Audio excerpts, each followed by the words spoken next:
Welcome to the Finance Wisdom Summaries. The Richest Man in Babylon. Chapter 1. The Man Who Desired Gold.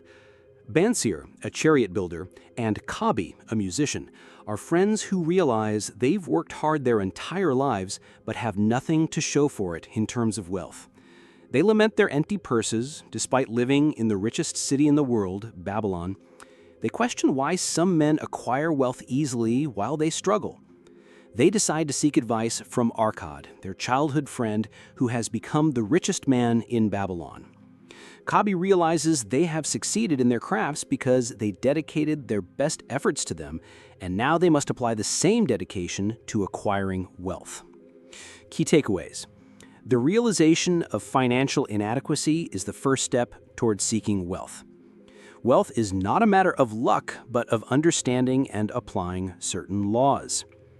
Seeking wisdom from those who have achieved what you desire is crucial. Daily application. Scenario: you and a friend consistently work hard but find yourselves struggling to save money, always living paycheck to paycheck, similar to Bernstein and Kabi. Application.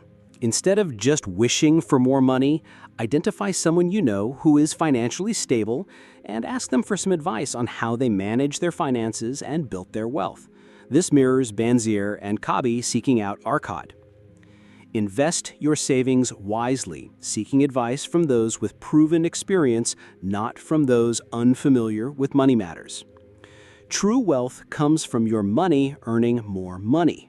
Compound interest. Discipline and purpose are more important than luck or initial talent. Daily application. Scenario: you receive your monthly salary. Application.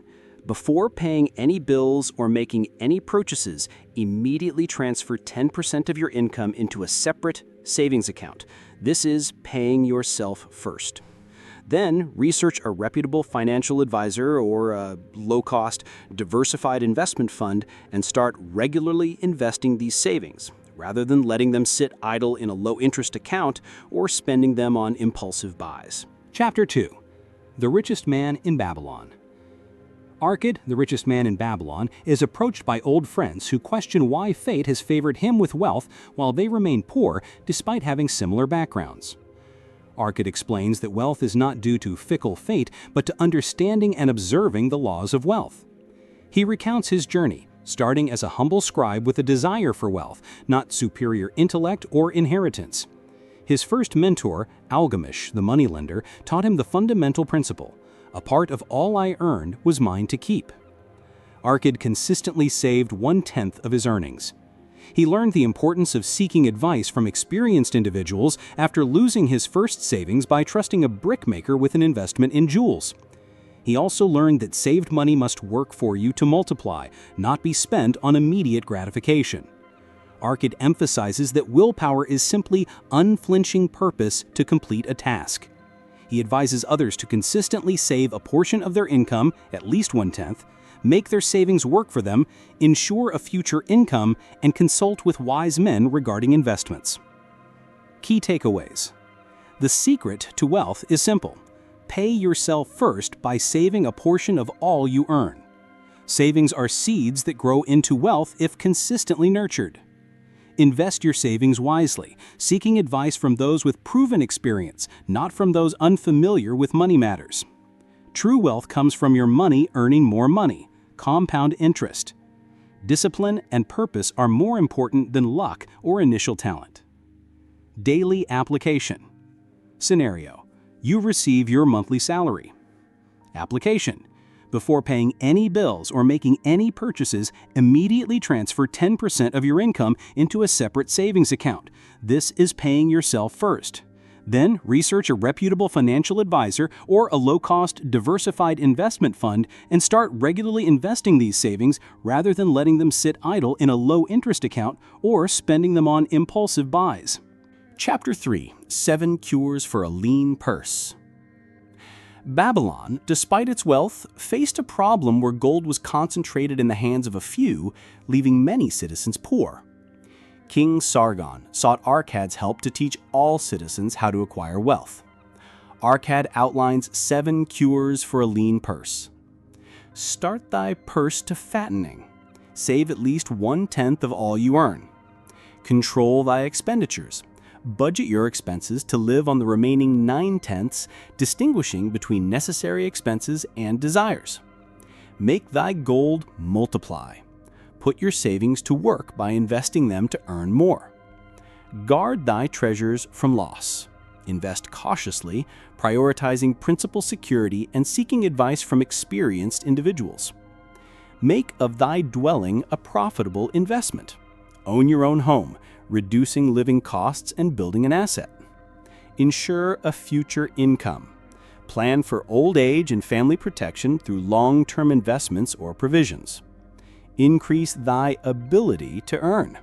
Cultivate your skills and wisdom to increase your earning capacity. Key takeaways. Financial prosperity for a nation begins with the personal financial prosperity of its individuals. Financial education is crucial and can be taught. A structured approach to managing money through saving, budgeting, and wise investment is key to building wealth. Continuous self-improvement directly impacts earning potential. Daily application. Scenario. You want to improve your financial situation but feel overwhelmed. Application. Implement the 7 cures. Start by saving 10% of every paycheck. Create a budget to track and control your spending, ensuring you live within the remaining 90%. Research investment options like index funds or real estate for your savings. Simultaneously, dedicate time each week to learn new skills or deepen your expertise in your field. Example, online courses, industry certifications to increase your earning power. Chapter 4.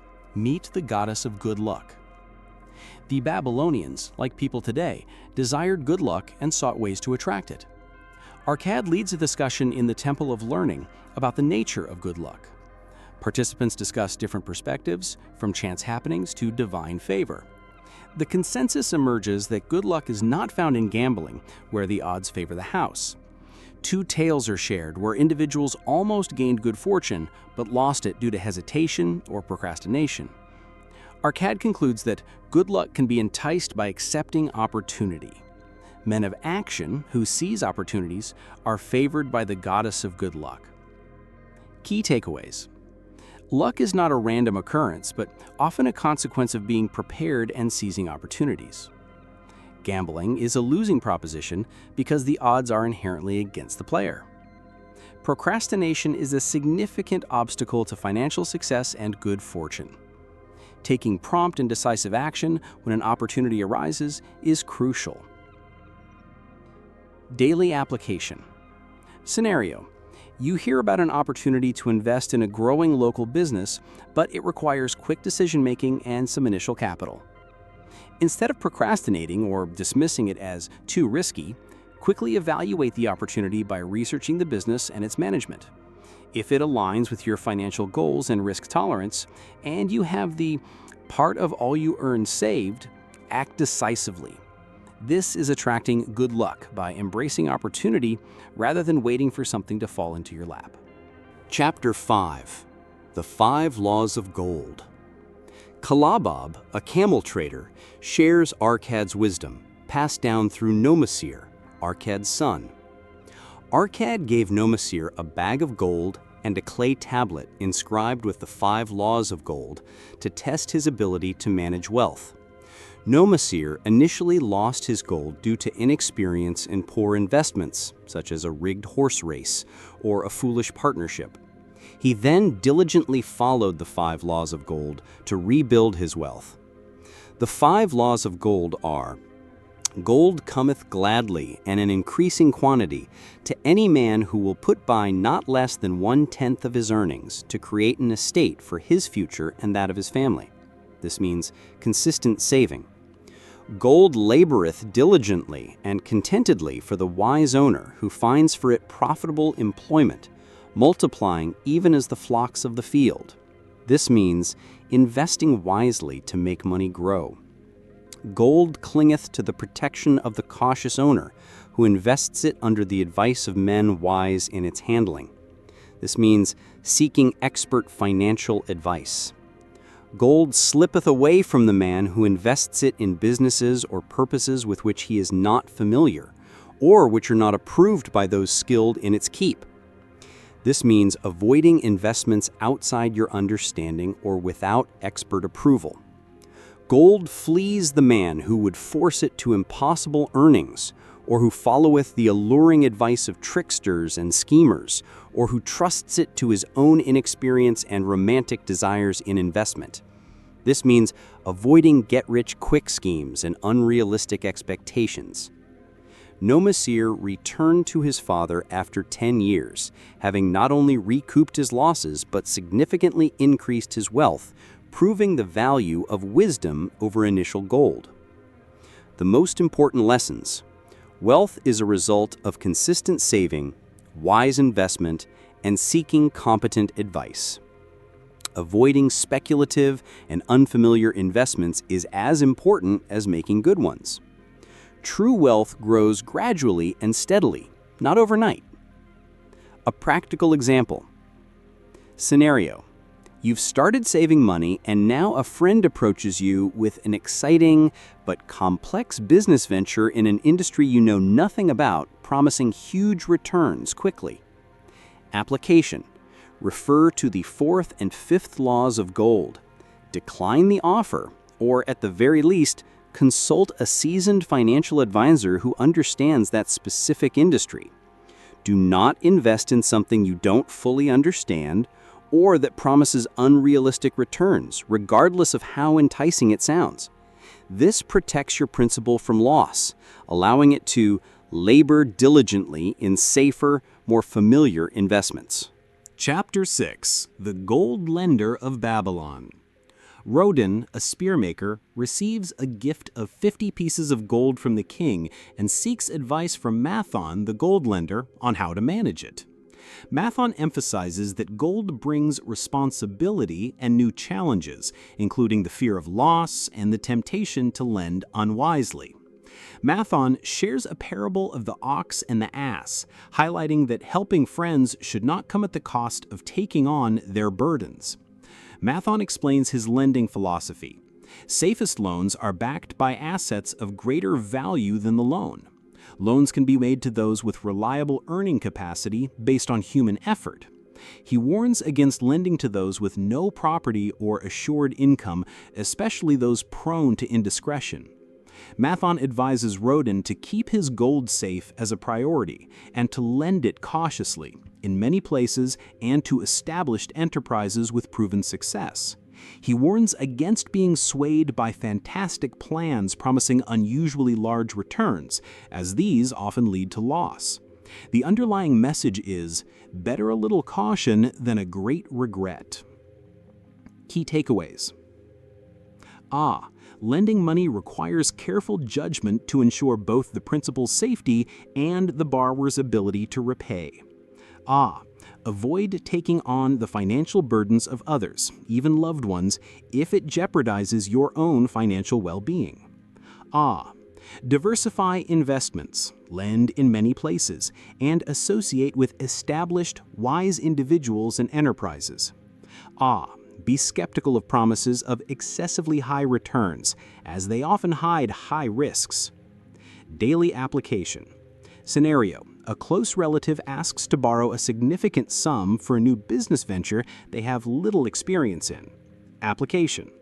Instead of immediately lending the full amount, apply Mathon's wisdom. Inquire about their business plan and their knowledge of the industry. If their plan seems unsound or they lack experience, offer to help them develop a solid plan or connect them with resources, but do not lend your hard-earned capital. If you choose to help financially, offer a smaller amount that wouldn't jeopardize your own savings, rather than a large sum that could be lost entirely. Chapter 7. The Walls of Babylon. The chapter opens with Babylon under siege, highlighting the importance of its strong, high walls for protecting the city and its citizens. Old Banzar, a warrior, reassures the frightened citizens that the walls will protect them and their possessions. Babylon's endurance for centuries is attributed to its strong protection. The chapter draws a parallel between the physical walls of Babylon and modern forms of financial protection. It emphasizes the human desire for protection, which has led to developing methods like insurance, savings accounts, and dependable investments. Key takeaways. Protection is paramount for preserving wealth and well-being. Just as physical walls protect a city, financial safeguards like insurance, savings, and stable investments protect individuals from unforeseen tragedies that could deplete their savings. Adequate protection is not a luxury, but a necessity for financial security. Daily application. Scenario: you have started building some savings, but you don't have any emergency fund or insurance policies. Application: create your financial walls. Establish an emergency fund with 3 to 6 months of living expenses in a readily accessible savings account. Invest in appropriate insurance, health, life, and property to shield yourself and your family from unexpected catastrophic events that could deplete your savings. This acts as your personal walls of Babylon, safeguarding your financial stability. Chapter 8: The Camel Trader of Babylon. Tarkad, a young man deep in debt and hungry, encounters Dabasir, the camel trader, to whom he owes money. Dabasir, once a slave himself, due to his own financial indiscretions and irresponsible spending, shares his story of overcoming debt and regaining self-respect. Dabasir's turning point was realizing that "thy debts are thine enemies." He determined to fight his debts by systematically repaying them, even in small amounts. He learned that true freedom and self-respect come from fulfilling one's obligations. His key lesson is, where the determination is, the way can be found. Dabasir's willingness to work hard and consistently, even as a slave peddling honey cakes, also contributed to his escape from debt and eventual success. Key takeaways. Debt is a form of slavery that undermines self-respect and freedom. Taking responsibility for one's debts and having a strong determination to repay them is the path to financial recovery. Consistent, disciplined effort, even in small increments, leads to overcoming significant financial challenges. A soul of a free man actively seeks solutions to problems, while a soul of a slave complains without action. Daily application. Scenario: you find yourself burdened by credit card debt and other outstanding payments, feeling overwhelmed and hopeless. Application. Adopt Dabasir's mindset. Where the determination is, the way can be found. List all your debts. Contact your creditors to explain your situation and propose a realistic repayment plan, even if it's small amounts over time. Then, commit to a strict budget, allocating a specific portion of your income each month solely to debt repayment, just as Dabasir allocated 2/10 of his earnings. This consistent effort, coupled with determination, will lead you out of debt. Chapter 9: The Clay Tablets from Babylon. This chapter presents the actual clay tablets found during an archaeological excavation detailing Dabasir's personal financial plan to repay his debts. Dabasir's plan, guided by Mathan, outlines 3 purposes for his earnings: 1/10 for his future prosperity, saving; 7/10 for living expenses, including family support and enjoyment, without overspending; and 2/10 for debt repayment, divided fairly among creditors. Dabasir meticulously records his debts and the progress of his repayments over several months. He notes how his creditors reacted, some angry, some grateful, but remained committed to his plan of impartial repayment. The plan's effectiveness is underscored by Dabasir's eventual freedom from debt and accumulation of savings, leading to restored self-respect and happiness. A letter from a modern professor, Professor Shrewsbury, confirms the timeless relevance of Debassier's plan as he and his wife successfully applied it to their own financial struggles. Key takeaways. A clear, written financial plan is essential for achieving financial freedom and building wealth. Prioritizing saving, managing living expenses, and systematically repaying debts simultaneously is achievable and highly effective. The emotional and psychological benefits of financial discipline, self-respect, peace of mind, are as valuable as the monetary gains. The principles of wealth accumulation are universal and timeless. Daily application. Scenario: you have multiple debts, credit cards, student loans, etc., and want a structured way to pay them off while also saving. Application: adopt Debassier's 10-70-20 rule. Allocate 10% of your income to savings, 70% to living expenses, and 20% to debt repayment. Create a detailed list of all your debts and the amounts owed. Inform your creditors of your plan, and then consistently make payments according to your budget. As Debassier experienced, this disciplined approach will gradually eliminate your debts and build your savings, bringing peace of mind. Chapter 10. The Luckiest Man in Babylon. Sharu Nada, a wealthy merchant prince, travels with Hadan Gula, his partner's grandson, who inherited misfortune due to his father's squandering. Hadan Gula believes work is for slaves and desires to live a life of luxury without effort. Sharu Nada reveals his own past as a slave in Babylon, sold due to his brother's indiscretions. He credits his escape from slavery and subsequent success to his willingness to work diligently and to the advice of fellow slave Megiddo, who taught him to embrace work as a best friend. Sharu Nada highlights how work brought him appreciation, improved his skills, attracted opportunities, and ultimately led to his freedom and partnership with Hadan Gula's grandfather. He emphasizes that the luckiest man is one who recognizes and utilizes the power of consistent and honorable work. Hadan Gula, initially dismissive, eventually sheds his jewels and embraces the value of hard work, determining to follow his grandfather's and Sharu Nada's path. Key takeaways. Work is not a burden, but a powerful tool for self-improvement, gaining skills, attracting opportunities, and building wealth and respect. Diligence and a positive attitude towards labor are essential for long-term success regardless of one's initial circumstances. True fortune and luck are often the direct result of consistent effort and a willingness to apply oneself. Daily application. Scenario: you feel unmotivated at your job, viewing it merely as a means to an end and often seek shortcuts or minimal effort. Application. Shift your perspective.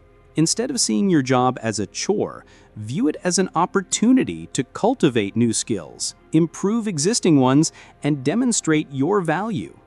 Seek ways to excel, even in seemingly small tasks. This increased dedication and proficiency will not only make you more valuable to your employer, potentially leading to raises or promotions, but will also attract new opportunities, much like how Sharu Nada's diligent work led him from slavery to a successful partnership with Hadan Gula's grandfather. Chapter 11. An Historical Sketch of Babylon. Babylon's wealth and splendor were not due to natural resources, but to the ingenuity and enterprise of its people. It relied on man-made resources, such as its extensive irrigation system, which transformed an arid valley into fertile land. The city's long endurance was due to its strong protection, the massive walls, and wise, just rulers.